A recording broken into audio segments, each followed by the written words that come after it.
early indicators are just the pipeline and the decision making cycles.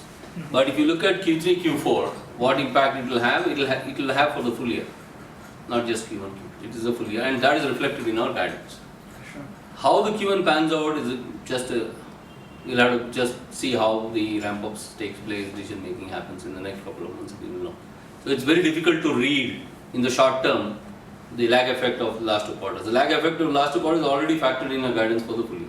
We have to consistently drive growth sequentially, quarter on quarter, year on year. There's no magic wand, right? Yeah, but there needs to be a time frame also, right? I mean, by when you kind of see we have that narrowing happen between. We have said even compared to last year, before last year, as we entered fiscal year 2014, we have narrowed down the gap.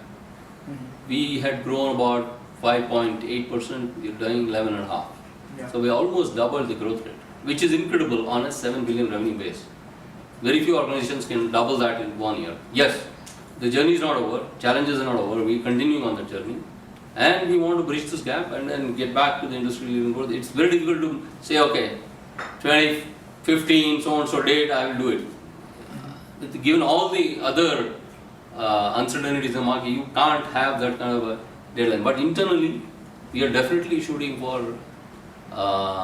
growth. We are definitely reskilling the talent, the solutions which we offer to become much more competitive in the marketplace. And we are going after all the 3 dimensions for growth. The operations, IT operations, which is volumes, large deals, consulting-led business, and the platforms where it focus on innovation and IP. All the 3 fronts. Leading indicators, if you look at, one is the market. You see the buoyancy in the market, you hear commentary about the IT budgets going up, you hear commentary about there's no longer pricing pressure. That is what the market will tell you. And obviously how are client organizations across sectors doing in the core markets where most companies are operating, including Infosys. Second thing is the industry, the organization's pipeline, how good, bad, ugly it is. The conversion rates, how good, bad, ugly it is. And the fact that you're adding more clients on a quarterly basis. That may not be a leading indicator because you get to know only after the quarter.